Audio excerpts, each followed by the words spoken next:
আপনারা কি জানেন যে রং দে বাসন্তীর ক্লাইম্যাক্সটা আমির খান নিজে লিখেছেন? ইয়েস, অ্যাকচুয়ালি রং দে বাসন্তীর অরিজিনাল যে ক্লাইম্যাক্স ছিল, যেটা রাকেশ ওম প্রকাশ মেহরা ইনিশিয়ালি প্ল্যান করেছিল, সেখানে এই কলেজের স্টুডেন্টসগুলো তারা যখন ডিফেন্স মিনিস্টারকে মেরে দেয়, তার পরবর্তীতে তারা নিজেরা স্প্লিট হয়ে পালিয়ে যায় এবং সেখানে তারা পুলিশের কাছে ধরা পড়ে এবং মারা যায়। বাট আমির খানের মনে হয়েছিল যে তারা তো কোনো ভুল কাজ করেনি, তাহলে তারা পালিয়ে যাবে কেন? তো তাই জন্য তাদের যে বক্তব্যটা, তারা সেটা দুনিয়ার সামনে প্রেজেন্ট করুক। এবং ভগৎ সিং অরিজিনালি, আপনারা জানেন রং দে বাসন্তীতে ভগৎ সিং, তারপরে চন্দ্রশেখর আজাদ, তাদের একটা অ্যাঙ্গেল আছে। তো তারা যেরকম অ্যাসেম্বলিতে বোম মেরে নিজেদের বক্তব্যটা দুনিয়ার সামনে কোর্ট কেসের মাধ্যমে রেখেছিল, সেমভাবে এরা যদি দুনিয়ার সামনে নিজেদের বক্তব্যটা রাখে। তো আমির খান নিজে একটা স্টোরি লিখেছিল 90s, যেখানে এরকম একটা রেডিও স্টেশনে, একটা টিভি স্টেশনে কিছু লোকেরা হস্টেজ নিয়ে নিজেদের বক্তব্য রাখে একটা টিভি প্রোগ্রামের মাধ্যমে।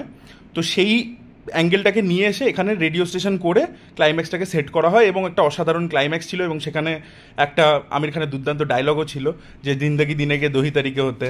তো সেটা দারুণ। তো রং দে বাসন্তী অসাধারণ একটা সিনেমা ছিল এবং এই ক্লাইম্যাক্সটা অনেক বেশি হার্ড হিটিং। তো আপনাদের কি মনে হয়, ইনিশিয়াল ক্লাইম্যাক্সটা বেটার ছিল নাকি এটা বেটার ছিল? অবশ্যই কমেন্টে জানাবেন। Thank you.